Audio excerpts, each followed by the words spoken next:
opção.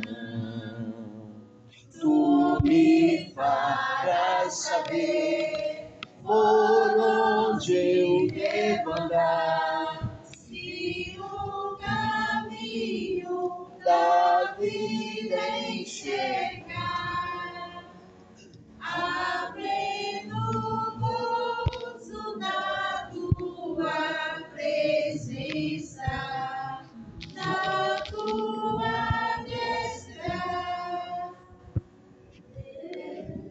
delícia sem fim. Amada Igreja de Jesus Cristo, vamos abrir a Santa Palavra de Deus no texto do Novo Testamento, na primeira carta de João, capítulo 1,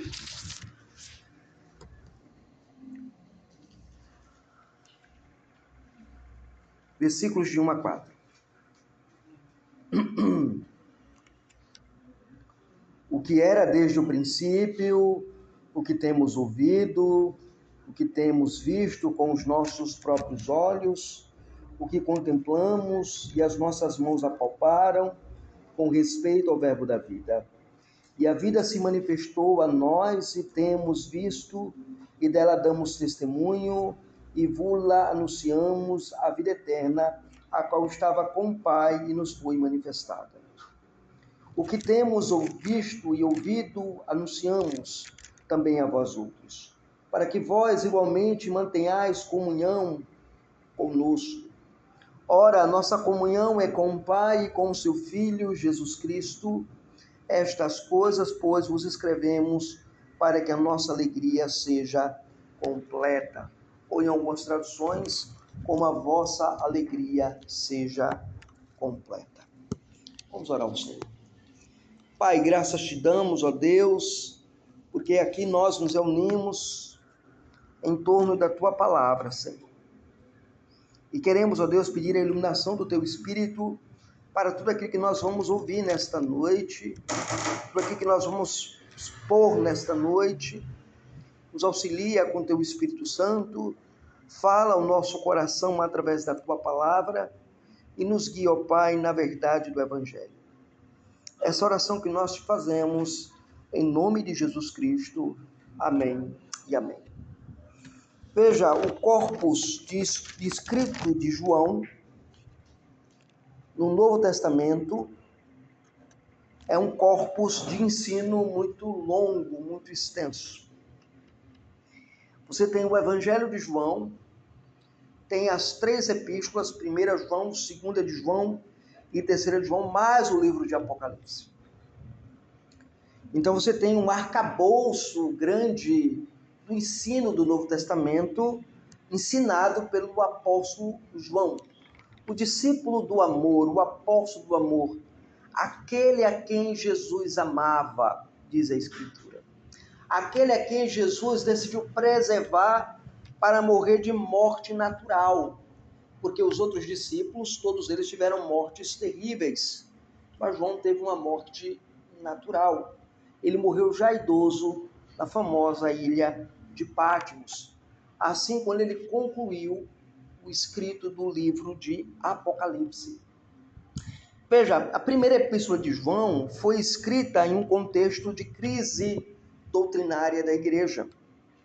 Falsos mestres haviam se infiltrado nas comunidades cristãs na Ásia Menor, negando verdades essenciais da fé cristã, especialmente a realidade da encarnação de Cristo.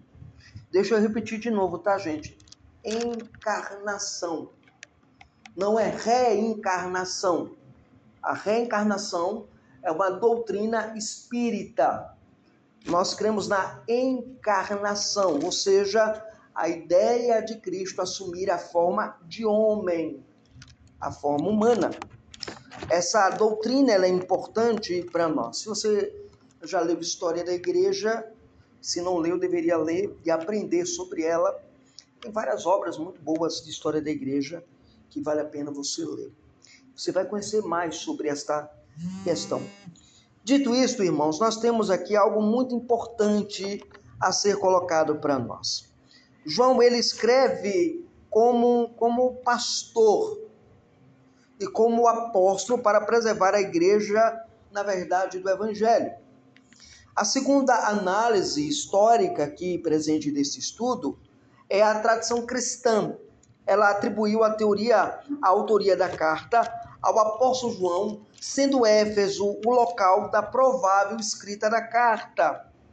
Ou seja, João estava em Éfeso pregando o evangelho, ensinando o evangelho, e ele decidiu escrever esta carta para as comunidades que estavam sendo perseguidas e dispersas da Ásia Menor. A data geralmente que as pessoas colocam é a data de 85 a 90, mas eu discordo dessa data, porque ela não faz sentido João escrever esta carta no ano 85 e no ano 90, porque Jerusalém ainda tinha um templo erguido. Lembra, o templo de Jerusalém era que ele cai no ano 70, então certamente escreveu antes de 70 esta carta. O propósito da carta é esclarecer, irmãos, os crentes diante das heresias gnósticas e reafirmar as marcas do verdadeiro cristianismo, a correta doutrina sobre Cristo e a obediência aos mandamentos e o amor fraternal da igreja. Aqui os 4 princípios, os 4 primeiros versículos, eles funcionam como prólogo da carta, e neles nós encontramos a essência de toda a mensagem de João na sua carta. Cristo foi manifestado historicamente. Os apóstolos foram testemunhas dessa manifestação, e o resultado desta manifestação é a proclamação e a comunhão e a alegria da igreja. Então, o tema da nossa mensagem nesta noite é o verbo da vida, a base da comunhão e da alegria da igreja, ou da alegria cristã. Então, o verbo encarnado é o fundamento da proclamação apostólica e da comunhão da igreja e da alegria desta comunidade cristã. Então, a primeira verdade que a gente aprende, como é que a gente sabe que o verbo da vida é o fundamento da igreja e ele é a alegria e a comunhão da igreja? Primeiro, porque o verdadeiro evangelho está fundamentado na realidade histórica de Cristo, do verbo encarnado. Veja o que diz aí os versículos 1 e 2 de nossa passagem. Versículos 1 e 2 diz assim: o que era desde o princípio, o que temos ouvido, o que temos visto com os nossos próprios olhos, o que contemplamos e as nossas mãos apalparam com respeito ao verbo da vida, e a vida se manifestou e nós a temos visto, e dela damos testemunho, e vos anunciamos a vida eterna, a qual estava com o Pai e nos foi anunciada. Veja, o que era desde o princípio, ele começa. João inicia a sua carta não apresentando o seu nome. Eu sou João, o apóstolo. Eu sou João, aquele que seguiu Jesus. Eu sou João, aquele que Jesus revelou a sua vontade para mim. Mas ele começa apresentando primeiramente a pessoa de Cristo. A gente aprende uma coisa aqui. O que é que nós aprendemos? Nós aprendemos que nós não precisamos apresentar quem nós somos. Nós precisamos apenas apresentar quem nos fez ser quem somos. Jesus Cristo. O objetivo nosso não é expressar a nossa grandeza, o nosso nome, ou que nós somos, ou que nós conquistamos. Mas quem é Jesus Cristo? A expressão, quando ele diz o que era desde o princípio, ele aponta para a eternidade do Filho de Deus.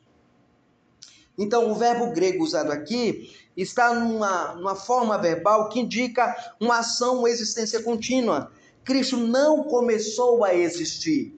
Cristo ele sempre existia. O que era desde o princípio, aquele que sempre existiu. Então, quando você fala sobre Cristo, quando você ora a Cristo, quando você fala sobre o Senhor, você está falando sobre aquele que é eterno.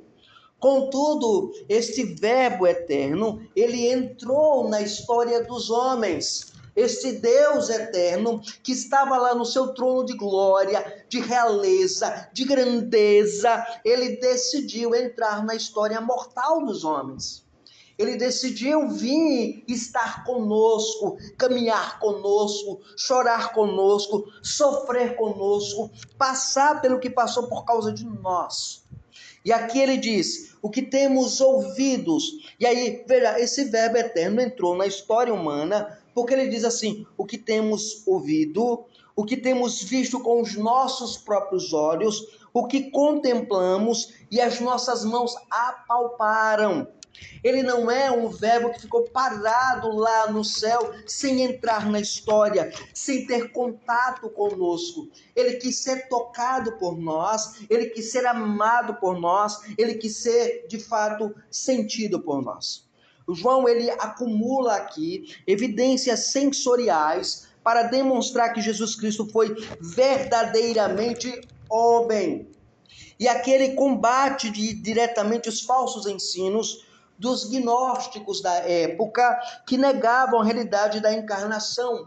Ou seja, quando eles aprenderam com Platão de que existe o mundo das ideias e o mundo real, onde o mundo das ideias só entra em contato com o mundo real mediante a matéria queimar. Então, se a matéria ela não presta, não há possibilidade de Jesus Cristo se tornar homem, como era ensinado pela igreja. Então, o apóstolo João, ele vem em combate ao ensino gnóstico, dizendo não, ele se fez homem, porque ele diz, eu o ouvi, eu o vi, eu o contemplei e eu toquei nele. Veja, João está dizendo que teve um relacionamento com Jesus Cristo. Um relacionamento de discípulo e mestre. Um relacionamento de amor, onde havia troca do amor essencial da divindade humanizada na pessoa de Cristo, onde ele se relaciona com o Senhor. A fé cristã, irmãos, não está fundamentada nas especulações da filosofia platônica, aristotélicas, seja lá o que for, mas está no acontecimento histórico do nascimento de Cristo se tornar homem. Veja, quando nós olhamos este texto, nós percebemos que o João emprega um tempo verbal para indicar que essas experiências foram ocorridas no passado, mas que elas continuam até hoje. É como se todos os dias você sentisse o amor, o cuidado, o carinho, o zelo, a conectividade com a pessoa de Cristo Jesus. Aqui nós aprendemos algumas coisas. Primeiro, a igreja contemporânea, ela precisa permanecer firme na doutrina da encarnação. Cristo, ele não é um símbolo religioso de uma ideia abstrata. Ele é Deus que se fez homem para salvar pecadores. Ele é Deus que se fez homem para salvar você, para trazer a você a vida eterna. Ele se fez aquele bebezinho que foi acolhido numa manjedoura, que foi abandonado numa manjedoura pelos homens, mas acolhido pelo Pai. Que foi de fato desprezado pelos homens, mas amado pelo Pai. Que foi de fato alvo da injúria e da calúnia, mas que gerou grandes e poderosos discípulos, frágeis com seus pecados, frágeis com suas falhas, mas confiantes no Senhor. Aqui nós temos exatamente a bondade e o amor do Senhor sendo revelada. Negar a verdadeira humanidade e a plena divindade de Cristo é abandonar o verdadeiro evangelho apostólico. É isso que João está dizendo. Nós precisamos de fato ter o verdadeiro evangelho apostólico em nossa vida. Esta verdade de que Cristo se fez homem para habitar conosco é necessário ser pregada e ensinada. Esse é o ponto interessante que a gente tem aqui. A segunda verdade que a gente aprende aqui desse texto sobre o verbo da vida é que o verdadeiro ministério, ele proclama também fielmente o verbo da vida. Veja agora os versículos 2 e 3 de nossa passagem.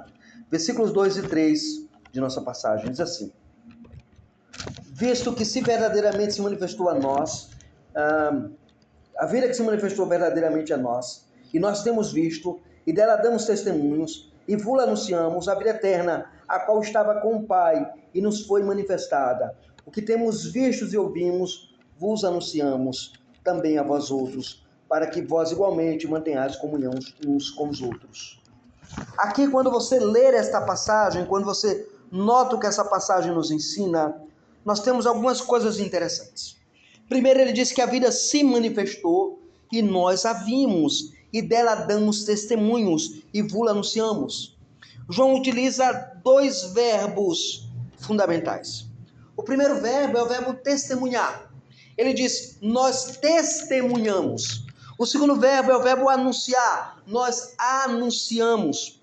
Os apóstolos, eles não foram inventores de uma mensagem. Eles foram testemunhas autorizadas da revelação divina. A palavra testemunha aqui, ela significa aquela pessoa que sofre por falar a verdade. Aquela pessoa que sofre por ensinar a verdade. Aquela pessoa que é martirizada. Da onde vem a palavra martírio? Da minha palavra martiriomen. Aquela pessoa que testemunha. Vós semeis as minhas testemunhas. A ideia é, vocês sofrerão por falarem de mim. Sofrerão por falarem do Senhor. Segundo, ele diz, vocês vão anunciar. Os apóstolos, eles não foram inventores dessa mensagem, mas eles proclamaram ela. A manifestação da vida, aqui quando diz aqui, refere-se à encarnação do Filho.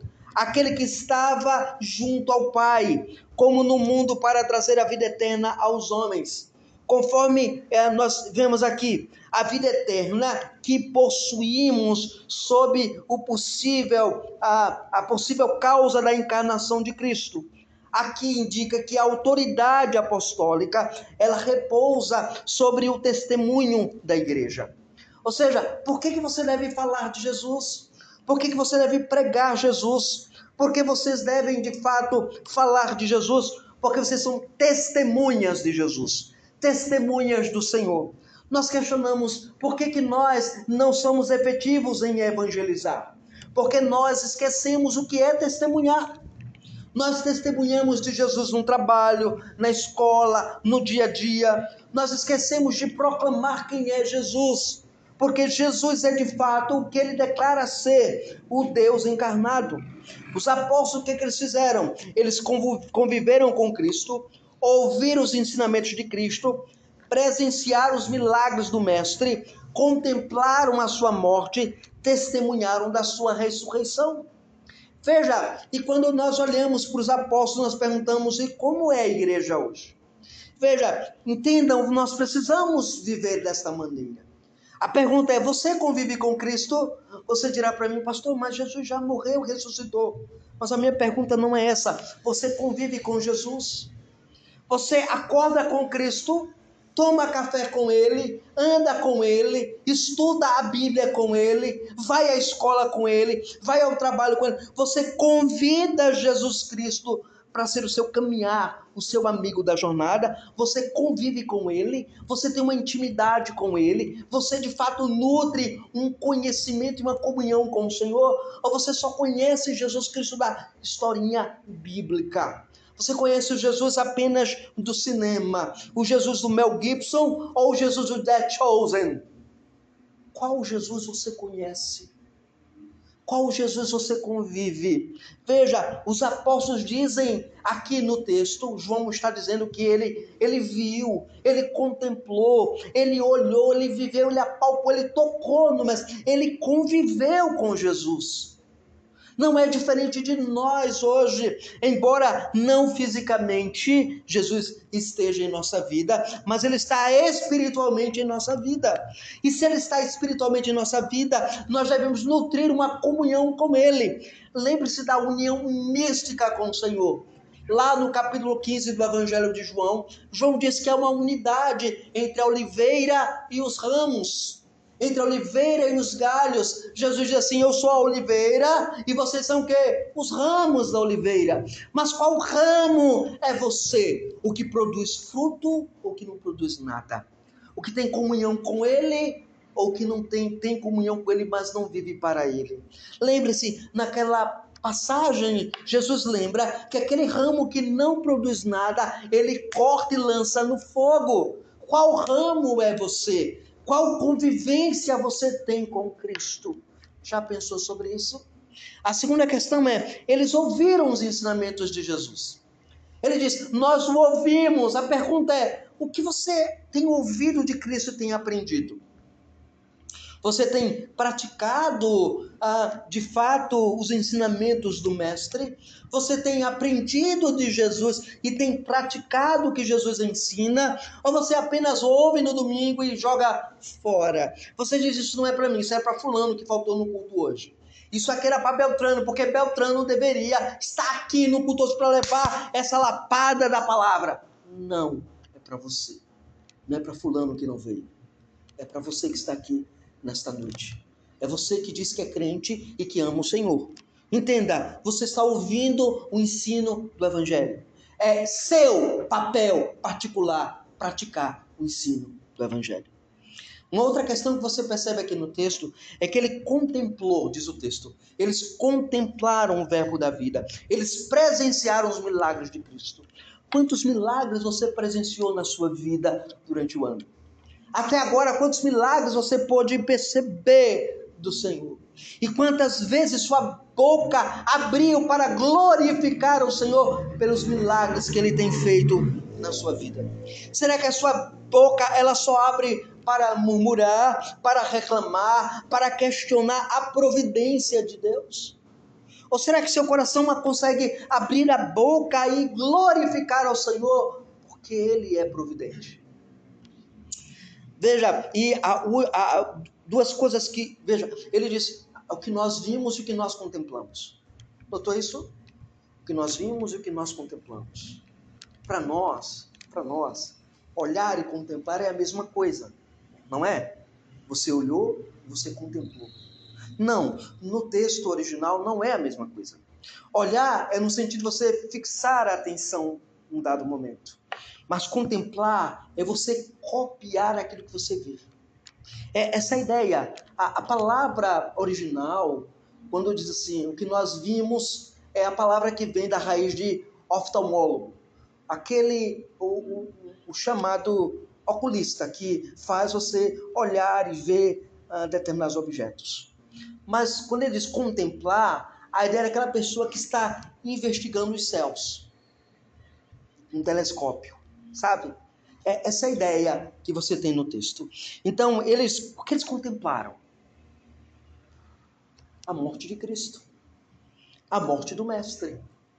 O que fortaleceu a fé da igreja é que ela contemplou, ela viu atentamente a morte do Mestre. João estava onde quando viu a morte do Mestre? Onde estava João quando viu a morte do Mestre? Vocês lembram? Não, vocês não lembram. Ele estava do lado de Maria, a mãe de Jesus. E aí Jesus na cruz diz assim, Maria, eis aí o teu filho. João, eis aí a tua mãe. Veja, João ele está contemplando Jesus Cristo agonizando na cruz. Ele está vendo a sua morte. Está contemplando a sua saída deste mundo. E Cristo, como filho mais velho, ele cumpre o seu dever de filho mais velho. Lembra, Maria naquele momento é viúva. E as viúvas ficavam sobre a responsabilidade dos filhos mais velhos. Mas Jesus está morrendo. Como vou cuidar da minha mãe agora? Ele transfere a responsabilidade para o discípulo amado, o discípulo que Jesus amava. E ele diz, olha, cuida dela.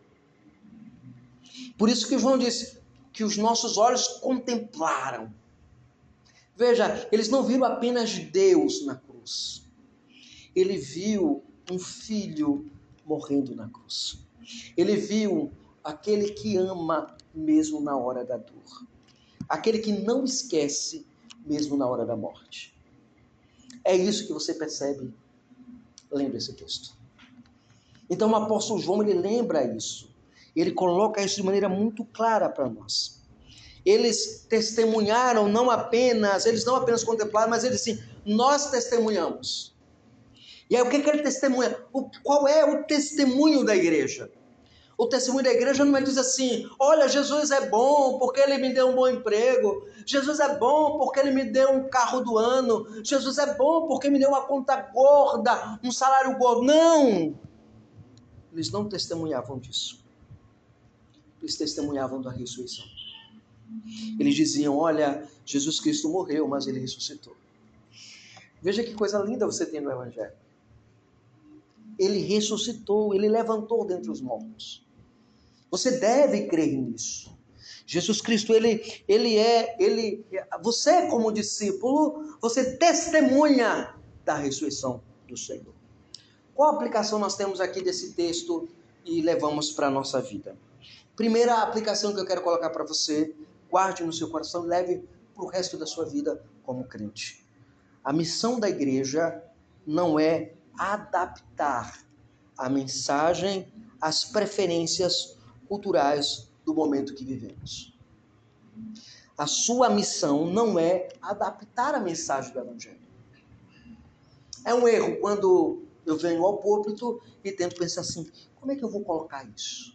Eu vou adaptar dessa maneira, vou colocar desse jeito, para não soar assim, para não ferir o coração de fulano, de ciclano. Não, eu não posso fazer isso.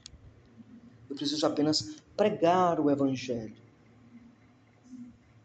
Entendam isso. O seu papel não é adaptar o Evangelho para fulano, para ciclano. Você tem que pregar o Evangelho. Segunda verdade, qual é a nossa responsabilidade?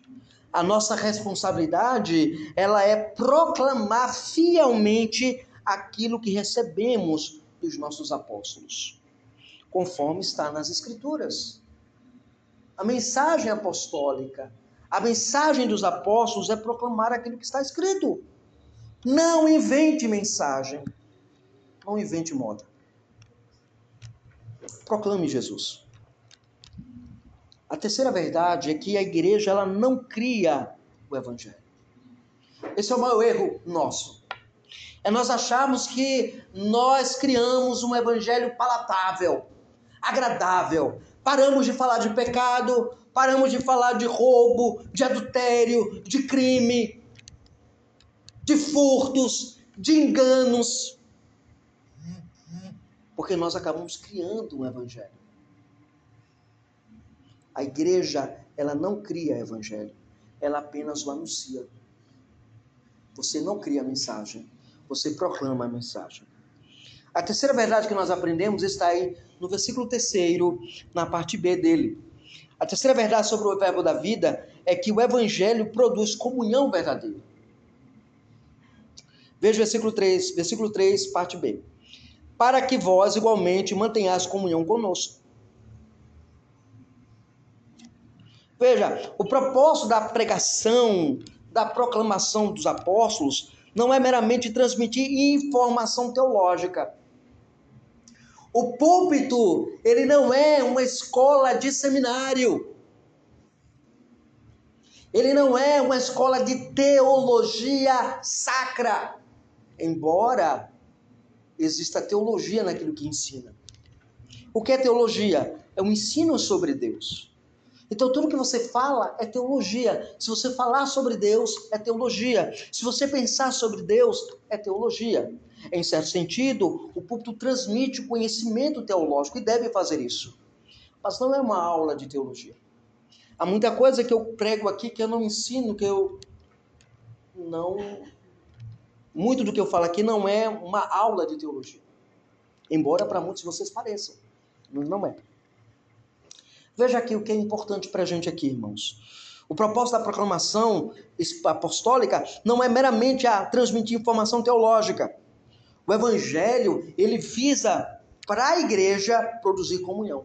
Peraí. Não, pastor, eu aprendi que o Evangelho é para converter pessoas. Não foi isso que você aprendeu? Não é isso que você aprendeu na maioria das igrejas? Pastor, o Evangelho é para converter pessoas. Não. O Evangelho, ele visa produzir comunhão. A palavra grega aqui usada, koinonia, ela descreve participação compartilhada. Se indica parceria e unidade. Veja, a comunhão não é apenas horizontal. Ela não é apenas nós, igreja. É um erro também. Vamos fazer um momento de luau, por exemplo. Estou planejando fazer um luau lá em Mandaçaia. Então vamos fazer um luau. Então vai todo mundo. Vamos fazer uma reunião de oração da sociedade feminina na igreja. Ah, cadê os irmãos? Cadê? Onde que está? Vamos fazer uma reunião de oração da UPH. Cadê? Conta 1, 2. Entende a questão? A comunhão, ela não é apenas horizontal, igreja. Ela é também vertical. É eu, vocês e Cristo. Eu, vocês e a igreja. Eu, vocês e a Trindade. Pai, Filho e Espírito Santo. Veja, nós aprendemos exatamente isso. João afirma, a nossa comunhão é com o Pai e com o seu Filho, Jesus Cristo. A verdadeira comunhão entre os irmãos nasce da comunhão com Deus. A unidade da igreja, ela não pode ser construída à custa da verdade. Olha, pastor, eu gosto muito da igreja, mas o senhor prega muita palavra de confronto. Não fale do pecado. Não fale da maledicência. Não fale nada disso, pastor, fale do amor. Nós gostamos de ouvir palavras sobre o amor. Esqueça a verdade. O saudoso... Não, ele ainda não morreu, ainda é vivo. O pastor Peter Masters, o que assumiu o púlpito do Charles Spurgeon atualmente. Tem um livro dele chamado Separados pela Verdade. Ele diz que as pessoas dizem que a doutrina divide, separa, esvazia a igreja. Eu posso até concordar que ela pode até esvaziar a igreja. Mas ela não divide. E se ela divide é porque nós não queremos nos conformar à doutrina da igreja de Cristo.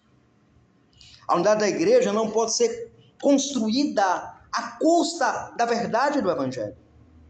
A comunhão cristã, ela é o resultado da obra redentora de Cristo que é aplicada pelo Espírito Santo. Então, se na igreja tem algum conflito, algum problema, alguma luta, alguma batalha, o nosso papel como crentes é resolvê-lo pelo Evangelho. Por que nós insistimos em trabalhar com base na fofoca, no disse-me-disse, e não na clareza singela do Evangelho? Porque o Evangelho nos ensina como resolver o nosso problema com o nosso irmão. Ou não ensina? Você tem alguma coisa contra o irmão de Jesus, o que você faz? Vai até ele, fala com ele, resolve com ele. Não é isso que diz o Evangelho? Ou não é? A menos que nós estejamos lendo errado o Evangelho. A menos que nós estejamos preferindo o nosso modo de pôr o Evangelho. Então eu quero comunhão, mas eu quero viver dessa maneira. Isso não é comunhão. Isso não é vida de igreja. Então, comunhão cristã, ela é resultado da obra de Jesus, mas aplicada pelo Espírito Santo. Pois bem, o que nós aprendemos aqui podemos aplicar. Primeiro, em uma época, irmãos, marcada pelo individualismo, ou seja, o seu problema é seu problema, ninguém tem nada a ver com isso. Não é assim que você diz? O problema é meu. Eu já ouvi muito. Eu resolvo o meu problema. Na igreja de Jesus não tem isso. Será que não tem? E muito. Mas no Evangelho não, irmãos. O Evangelho impede da gente viver como ilhas na comunidade chamada igreja. Numa época que é marcada pelo individualismo e pela superficialidade dos relacionamentos. Você dá o bom dia por outro por educação? Já viu isso? Eu dou bom dia por outro por educação, mas está na mesma igreja. Convive com as mesmas pessoas. Isso não é evangelho, irmãos. Eu não vou pedir perdão por dizer isso. Isso não é evangelho. Isso nunca foi evangelho. Então, a igreja, ela deve redescobrir o valor da comunhão bíblica. Não essa coisa superficial que criaram. O valor da comunhão bíblica. Eu pretendo, se Deus me der graça, eu continuar como pastor dessa igreja, eu pretendo ministrar uma série de estudos sobre a verdadeira comunhão bíblica. Veja bem, a comunhão, ela exige algumas coisas, a comunhão genuína, ela exige alguma coisa. Primeira coisa, fidelidade à verdade. O Dr. Lloyd Jones, uma certa feita, ele foi convidado, Lloyd Jones, viu gente? Grande Lloyd Jones. Ele foi convidado, certa feita, a dividir o púlpito com quatro pessoas, 4 personalidades interessantes na época. Primeiro cara que convida é Billy Graham. Vocês conhecem Billy Graham? Vocês gostam de Billy Graham? Vocês leem Billy Graham? Eu não leio Billy Graham, viu gente? E Billy Graham, por exemplo, ele chama o Lloyd Jones para uma cruzada evangelística. Vocês não sabem, o Billy Graham ele era reformado da nossa linha batista. Mas quando ele cresce no cenário nacional na América, ele abandona a fé reformada. E ele abraça o arminianismo, porque era muito mais popular falar de maneira arminiana do que de maneira calvinista. E ele pende para o lado arminiano, por assim dizer. Então, Billy Graham, ele convida Lloyd Jones para a campanha evangelística. E aí, na campanha evangelística, quem é que está? Billy Graham. Lá está um pastor progressista, um rabino e um sacerdote romanista. Lloyd Jones impôs as condições de ele subir no púlpito e pregar nessa conferência evangelística. Lloyd Jones, o maior pregador inglês da época, maior mesmo, uma igreja com mais de 10 mil pessoas, extremamente reformado, numa igreja no centro do coração de Londres, na chamada Capela de Westminster. E Lloyd Jones diz assim, olha, eu quero pedir algumas coisas. Primeiro, que você remova o padre católico do púlpito, eu não quero dividir o espaço com ele. O rabino, porque não há como ser cristão e ter um rabino dividindo esse espaço. E que você não faça o apelo depois que terminar a pregação. Porque eu não creio no sistema de apelo e as escrituras parecem não mostrar a existência dele. Lloyd Jones nunca subiu no púlpito da campanha evangelística do Billy Graham. Fidelidade à verdade, irmãos. É o que a gente precisa. A gente não precisa ceder, porque para ser bonitinho, para ser fofinho, para ser engraçadinho. Não, verdade é verdade. Não importa quem diga, a verdade tem que ser dita. A segunda característica dessa comunhão é que deve haver amor mútuo. Se você não me ama como eu amo você, não há amor mútuo. Se você não ama um crente na sua igreja, você não tem amor verdadeiro. O João vai dizer isso, né? O João vai dizer isso. Se você diz que ama a Deus, mas odeia o seu irmão que está do seu lado, você não é crente. Já pensou nisso? Você não ama o outro? Que comunhão você tem? Então tem que haver amor mútuo. A terceira verdade sobre a comunhão é que deve haver uma participação na vida do corpo de Cristo. Eu quero ter comunhão com a igreja, mas eu não venho à igreja. Eu quero ter comunhão com os crentes, mas pouco importa a minha vida de igreja.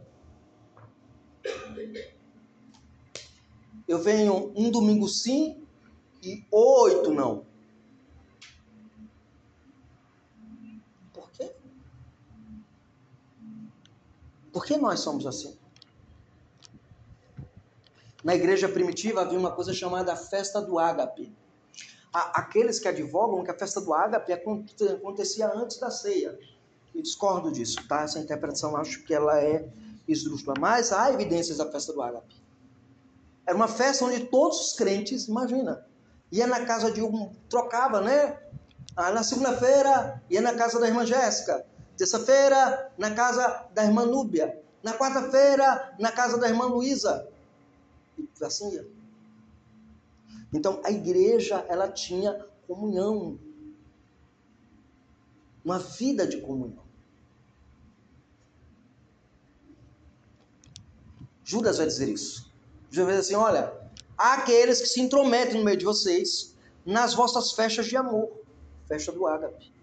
Veja, dividir a sopa, dividir o feijão, você convidar alguém para dividir o pão, irmãos, não é, entenda, não é esmola, é comunhão. Esse é o problema da igreja. A igreja falta uma verdadeira comunhão. Essa participação na vida do corpo de Cristo, ela tem que ir para fora dos muros da igreja.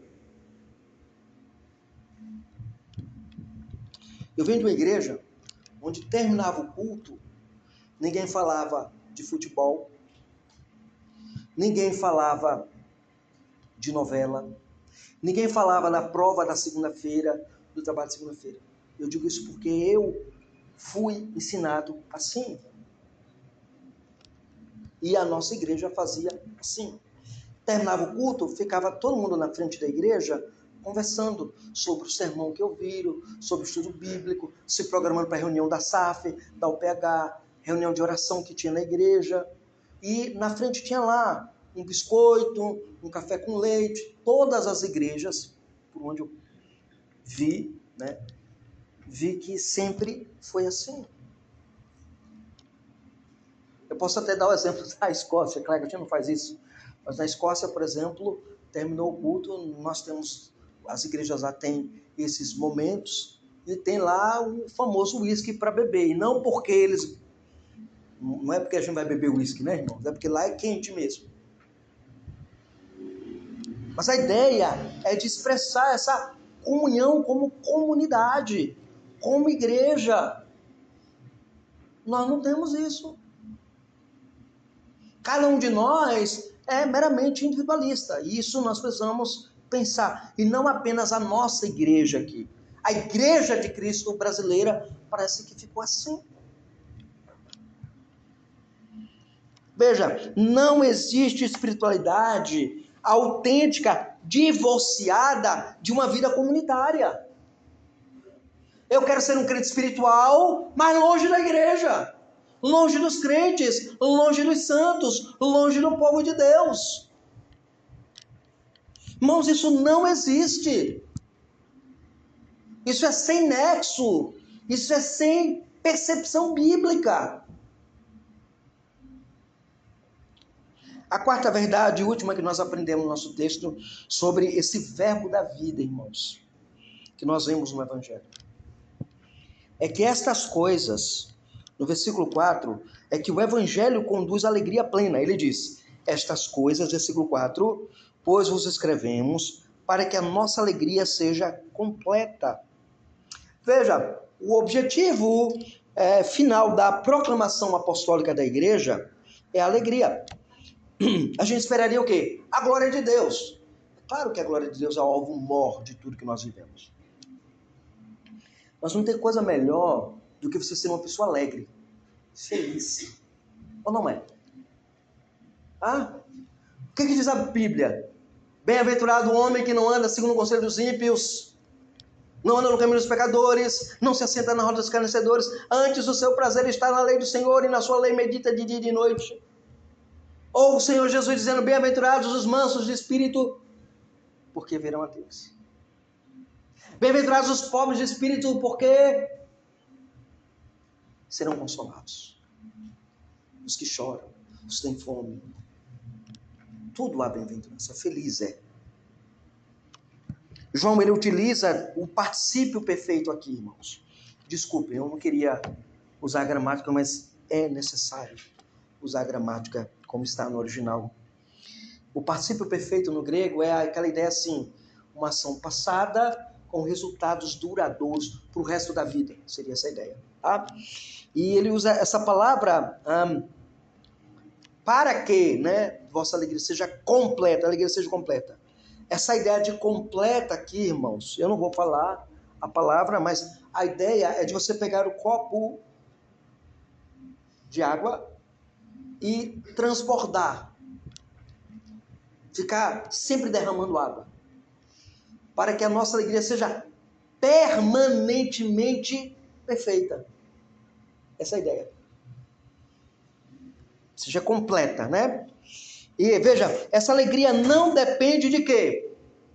Eu me aprendi algumas coisas aqui. Primeiro, que essa alegria não depende das circunstâncias. Veja, é uma igreja perseguida, a igreja. É um povo que está sendo caçado porque é crente. Pelo fato de dizer, sou crente, era jogado aos leões. Dizer, eu sou crente, era colocado para lutar com um gladiador. Porque era visto como um cidadão de segunda categoria. E eles continuavam alegres. As circunstâncias tinham tudo para dizer para eles que eles eram tristes, que eles não tinham alegria, que eles não tinham felicidade, que não eram pessoas felizes, que não valeria a pena ser crente. Mas eles continuam alegres. Segundo, independe da prosperidade material. Os crentes do primeiro século tinham suas casas arrastadas pelos tribunais. Você chegava lá e denunciava um crente, olha, tem um crente ali, ó, ele canta salmo, tá ali, ó, ele vai lá naquela, isso no primeiro e segundo século, né? Eles vão ali, ó, lá nos cemitérios. Você já imaginou fazer culto no cemitério? Porque não podia ter igreja? Já pensou nisso aí?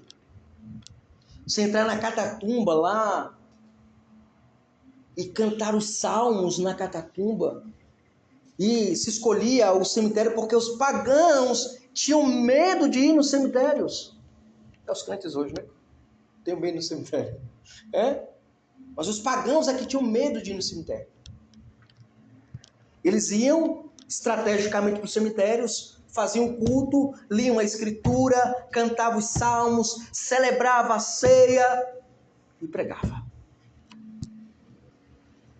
Você quer conhecer sobre isso? Leia um livro chamado As Catatumbas de Roma. Você vai se surpreender com o que você descobre. Então, veja, esses crentes, eles tinham seus bens arrastados, ficavam sem casas. Dá uma lidinha, depois dá uma lida lá em Hebreus 11. Chega em casa, os heróis da fé. Lá no finalzinho, diz que eles eram perseguidos, andavam como animais pelos antros da terra. Porque eles eram peregrinos. Porque suas casas foram tomadas. O Estado confiscou sua casa. Eles não sabiam como resolver o problema, mas continuavam louvando a Deus. Essa alegria também que o texto descreve, ela independe das emoções passageiras. Hoje eu choro, amanhã eu sou feliz. Salmo 30, lembra? O choro pode durar a noite, mas pela manhã vem o quê? Alegria. Assim é a vida do crente. Veja, então de onde nasce essa alegria? Que o teólogo João diz. Primeiro, nasce da certeza de que Cristo veio ao mundo. Ele se fez homem. Ele veio até nós. Então você deveria ser feliz por isso. Segundo, a salvação ela foi feita, ela foi consumada. Você não tem mais medo de nada. Cristo é seu Senhor absoluto. Terceiro, porque nós temos comunhão com Deus.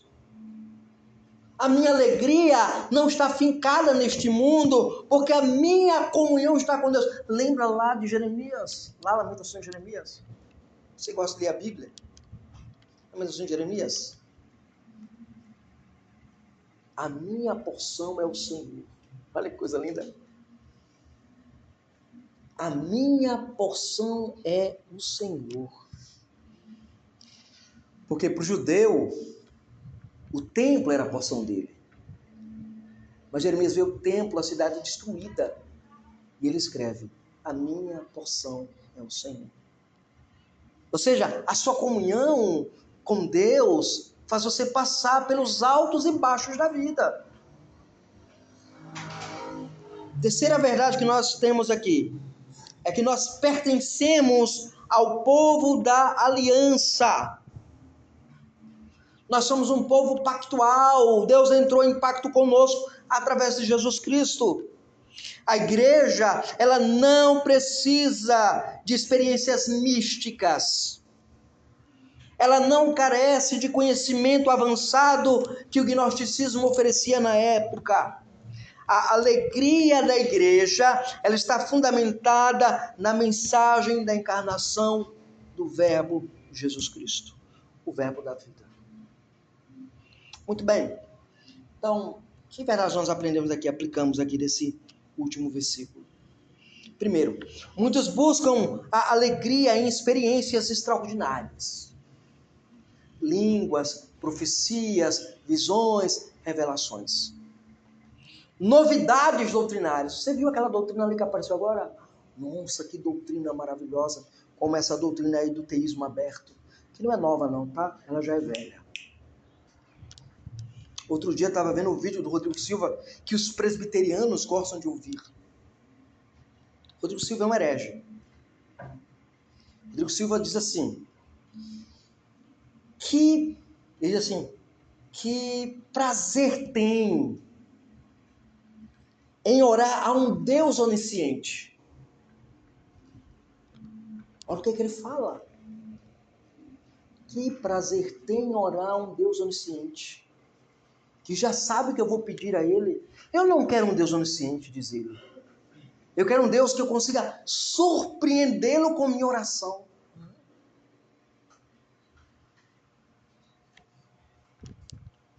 E os presbiterianos ouvindo um cara desse. Veja, irmãos, aqui nós não queremos novidades doutrinárias ou realizações pessoais. João, ele nos ensina que a verdadeira alegria encontra-se em Jesus Cristo, o Verbo da vida. Ou seja, a suficiência de Cristo é a plenitude da alegria cristã. Diante disso, que verdade nós aprendemos nesse texto e aplicamos à nossa vida.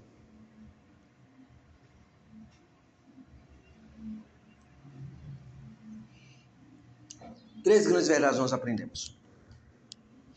Primeira verdade. Cristo é o Verbo eterno que se manifestou historicamente. Então continue crendo nisso, porque é o que o Evangelho ensina. Segundo, os apóstolos testemunharam dessa realidade e proclamaram de maneira fiel. Então faço o mesmo. Terceiro, essa proclamação, irmãos, produz comunhão e alegria plena no povo de Deus.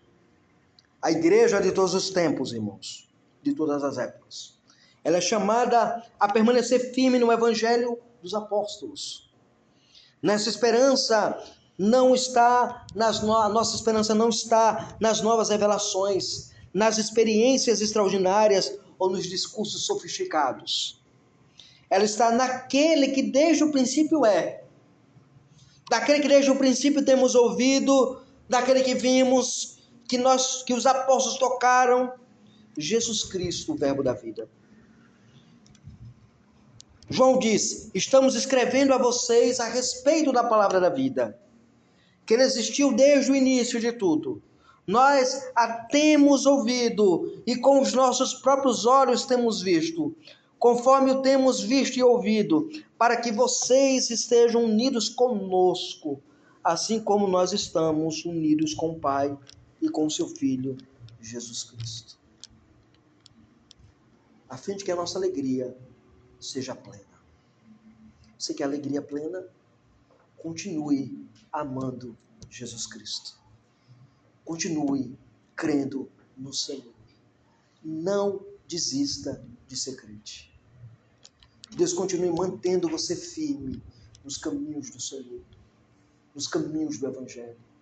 Eu sei que a luta em ser crente, ela é dura, ela é difícil, ela é laboriosa, mas ela é prazerosa, porque caminhamos com Deus a cada passo que damos.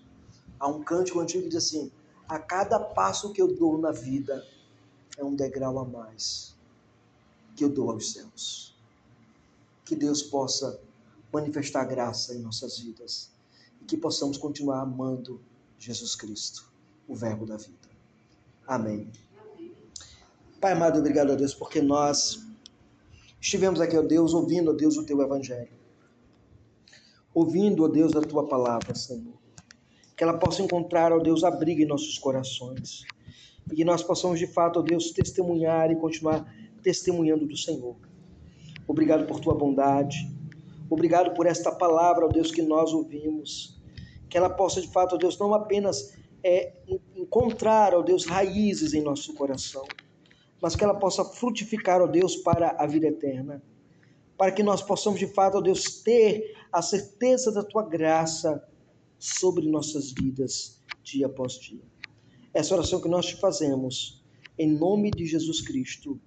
Amém e amém. A igreja pode ficar de pé, irmãos.